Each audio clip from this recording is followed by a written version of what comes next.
Всем привет! Сегодня отвечаю на ваши комментарии, часть 4. Первое. Хомки и котики. А можно есть мидий, рапанов, гребешки, креветок, кальмаров? Можно. Имеется в виду, наверное, можно ли скармливать кошкам. Учитывайте, что кошки в дикой природе очень редко, если случайно около моря живет кошка, где-то может полакомиться морепродуктом. А в большинстве случаев это не свойственная еда для кошки. Поэтому могут быть какие-то негативные последствия. Можно проверить. Даете небольшой кусочек морепродукта, это же все-таки не ядовитый какое-то вещество. Проверяйте. Нет рвоты, поноса, выделения из глаза, из носа, покраснения, отека, какого-то симптома после этого. Значит, иногда в качестве лакомства здоровому животному можно давать морепродукты. В качестве лакомства это не значит, что килограммами даете. Если хронические заболевания есть, когда вам нужно придерживаться строгой диеты, лучше обойдитесь без морепродуктов. Ничего нет в них уникального, таких каких-то витаминов, микроэлементов, которые животное не может найти в других продуктах, если вы составили правильный рацион. Вот такой подход должен быть. Камранбек Садулеев. Здравствуйте, помогите, пожалуйста, мой кот свистит, носом храпит, что делать и нормально ли это вообще? Нет, если кот хрипит, свистит, сопит, это ненормально. Такое допустимо, если животное спит и похрапывает. Но когда бодрость, активность, такого не должно быть. В чем причина? Аллергия, может быть инфекция, тоже калицвироз, герпес-вирус, может быть инородный предмет попадает, узкие ноздри от рождения, допустим, полипы развиваются, новообразование. Причин очень много. Что делать? Самостоятельно вы можете проанализировать. Возможно, какую-то бытовую химию начали использовать с острым запахом, или парфюмерию поменяли, может быть шерсть попала, осмотрите нос.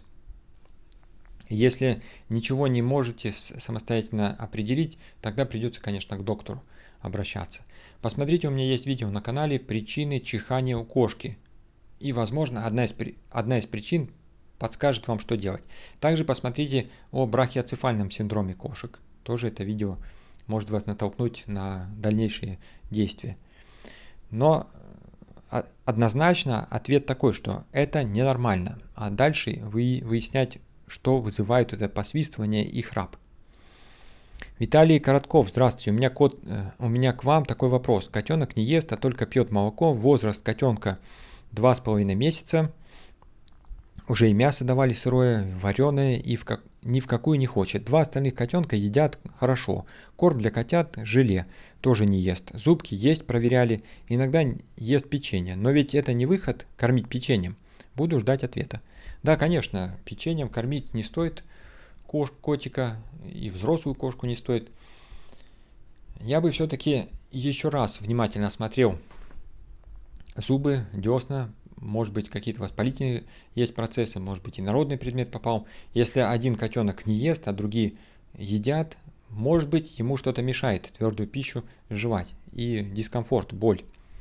Если все нормально с ротовой полостью, попробуйте уменьшить количество молока и поменять вкусы корма, поменять мясопродукты другие давать. К примеру, вы предлагаете курицу, предложите индюшатину, предложите крольчатину или другой вид мяса. Попробуйте измельчить кусочки мяса, то есть вариации какие-то. Но начните с осмотра ротовой полости еще раз, более внимательно. Пограничный сторожевой корабль Ян Березин. Супер, я забрал брошенного кота с дачи домой, кормил, что дома, одной пищей. Может ли факт переезда спровоцировать диарею? Кот веселый, игривый, ест все и много. Хочу по вашему совету на 12 часов ограничить в еде. Да, конечно, переезд может спровоцировать понос и иногда и рвоту. То есть любой какой-то стресс для кошки может повлиять на работу желудочно-кишечного тракта. А стресс для кошки, практически все что угодно, какие-то перемены в жизни у кошки вызывают стрессовое состояние. Ремонт затеяли, или сосед, или вы, новое животное завели, поехали в лечебницу и так далее. Много-много факторов вызывают стресс. Вы на правильном пути, что нужно голодную диету сделать. Если кот у вас взрослый, до 12 часов можно поголодать. Во время голода давать смекту, энтеросгель или то. После завершения голода даете небольшое количество пищи вместе с крионом или панкреатином. и смотрите, есть ли у вас положительный эффект. Если нет положительного эффекта, тогда уже придется дополнительно применять антибиотики или другие препараты, но тут уже лучше обратиться к доктору. Потому что возможно такое, что была какая-то болезнь, инкубационный период, вы не замечали этого, когда были на даче, перевезли домой, и на фоне стресса эта болезнь начала развиваться. И вот чтобы вы не упустили, потому что так может проявляться и инфекция, или паразиты, или что-то другое. То есть, если голод не дает эффекта, значит что-то более серьезное. Дима МК. Можно ли, когда кошка чихает много раз подряд, давать ей в еду натертый чеснок? Нет, не нужно такого делать. Чеснок вообще опасен для кошек. Он может повлиять на эритроциты негативно. Если в небольшом количестве где-то чеснок съест кошка, то страшного ничего не будет, скорее всего. Но этого делать не стоит. Я знаю, что многие люди профилактируют, чеснок едят сами, профилактируют паразитарные заболевания, инфекции. Но это свойство бороться с инфекциями чесноком преувеличено.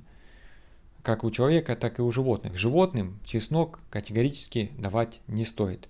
Если чихает, выясняйте причину. Вы же оставили комментарий под видео, где я перечислял причины чихания. Пересмотрите еще раз и обратите внимание, что вызывает причину. Там я давал комментарий, что можно сделать.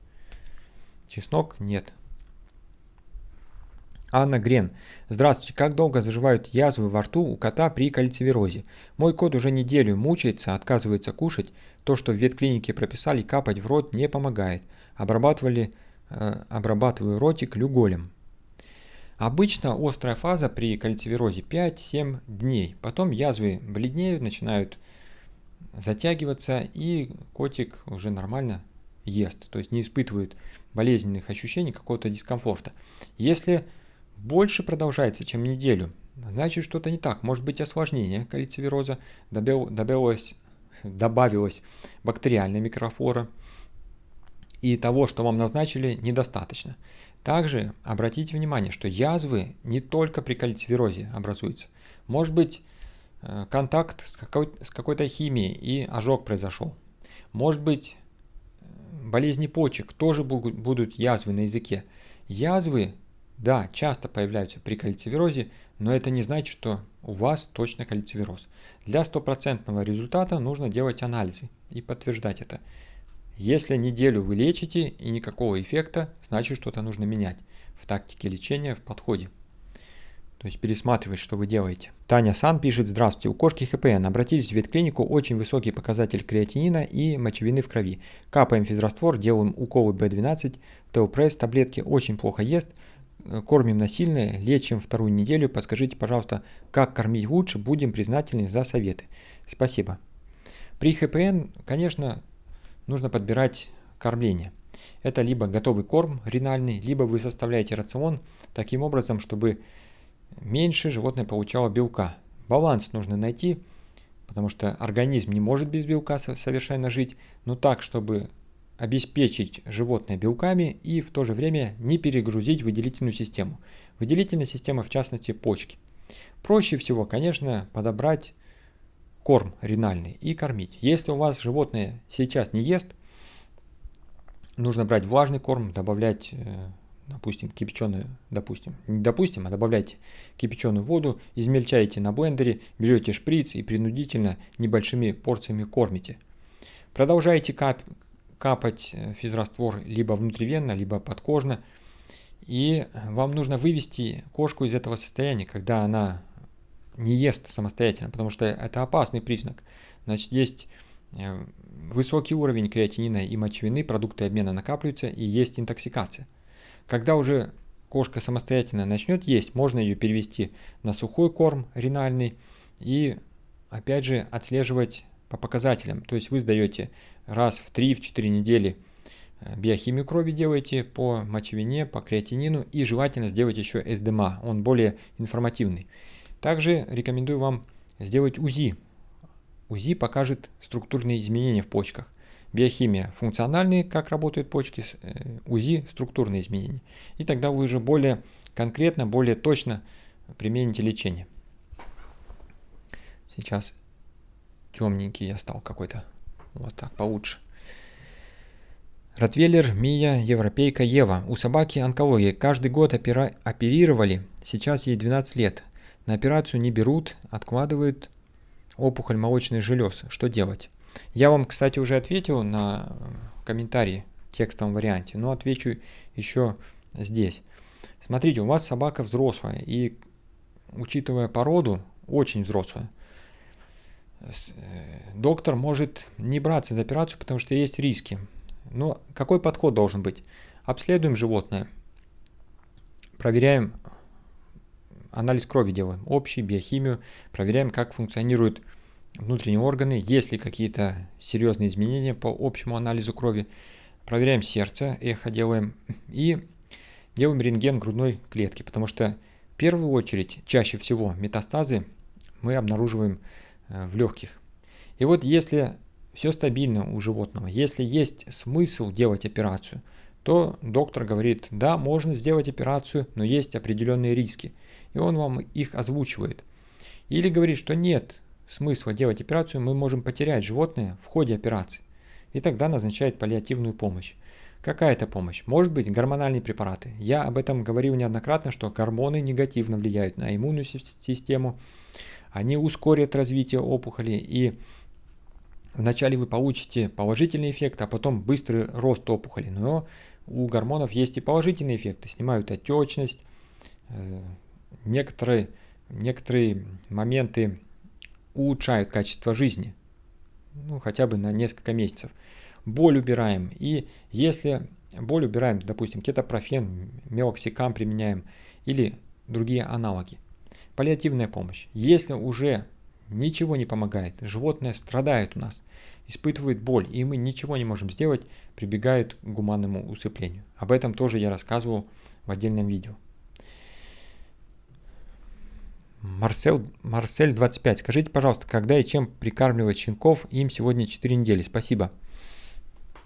Есть два варианта. Либо вы корма подбираете, которые для детей влажные, они называются мусы, и прикармливаете щенят, которые еще едят маму. Понемногу, постепенно, вначале с пальца, потом с блюдца, не торопитесь. Либо второй вариант, когда вы противник готовых кормов, тогда кисломолочные продукты, мясо небольшими кусочками в сыром виде, и все, что вы не даете, либо корм, либо какие-то продукты натуральные по небольшим шагам, небольшое количество, и следите за реакцией животного. Если вздутие живота, если понос, есть рвота, значит все убираем, оставляем только материнское молоко, делаем шаг назад, восстанавливаем пищеварение, потом пробуем снова. Возможно, перекармливаете, не хватает ферментов, и что-то не так пошло. Назад делаем шаг и снова. Светлана, кстати, по кормлению есть у меня отдельное видео, чем прикармливать щенков. Посмотрите, есть на канале. Светлана Н. У меня чихуашка чешется и чешется, блох нет, прививки каждый год делаем. Купили шампунь спецотчесания, помыли. Все равно чухается, кушает сухой корм, роял канин и всякие вкусняшки. Там собачью колбаску, косточки с намотанным утиным мясом, собачьи печеньки. Может от аллергии дать. По-моему, в России супрастин от аллергии. В Германии не знаю, что можно заменить. В общем, прошу совета у опытных людей. Спасибо. Светлана, в первую очередь вам нужно убрать всякие вкусняшки, потому что у нее может быть у собаки аллергическая реакция. Убрали вкусняшки, подождали 5-7 дней. Если эффекта нет, ищите причины дальше. Это может быть блошиный дерматит, кусает блоха. Даже если вы не видите блох, посмотрите, есть ли блошиный кал. Даже если ничего не видите, можно просто обработать каплями широкого спектра. Допустим, тот же Стронгхолд, Адвокат, Инспектор или аналоги. Нет эффекта, тогда пересмотрите рацион. Может быть, что-то в рационе не так. Кроме вкусняшек еще корм не подходит. Двигаемся дальше. Проверяем анальные железы. Они тоже могут приводить к тому, что зуд появляется. Все это перепробовали, ничего не помогает. Делаем анализ крови. Смотрим, как работают почки, поджелудочная печень. Когда накапливаются продукты обмена, может быть зуд на этом фоне. И так постепенно вы выясните причину.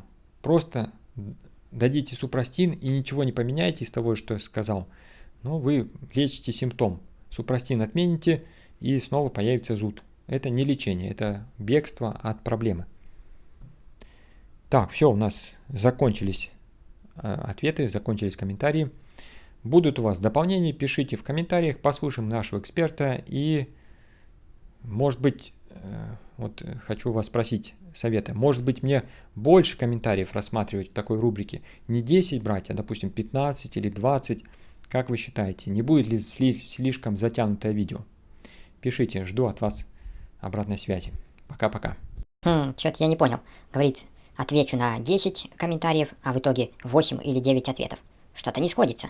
У тебя по математике сколько было? Какая оценка? И вообще в школу ты ходил? Или куда-то в другое место? Странно как-то. Ну да ладно, отвечу я на еще один комментарий. На 9 или 10. Вот Жанна пишет, спрашивает. Даже не спрашивает, а просто выражает эмоции такие. Написал вопрос под стримом, спрашивал. Кошке нужно было помочь, а в ответ тишина. Игнор. Жанна, не обижайтесь на этого доктора, потому что я сам иногда 3-4 раза его прошу постоянно. Вот даже ночью встаю поесть, еды нет. Говорю, дай поесть, мяу-мяу. С 5-го раза находит. Или туалет убери, тоже игнор. А когда напрямую спрашиваешь, почему так? А и начинается вот эта песня старинная. У меня дети, у меня работа, я не высыпаюсь, устал, работаю один, а YouTube у меня дополнительно. В общем, понятно все. Так что, думаю, бесполезно обижаться. Наверное, старость уже, вот. Ну что делать? Такое-то.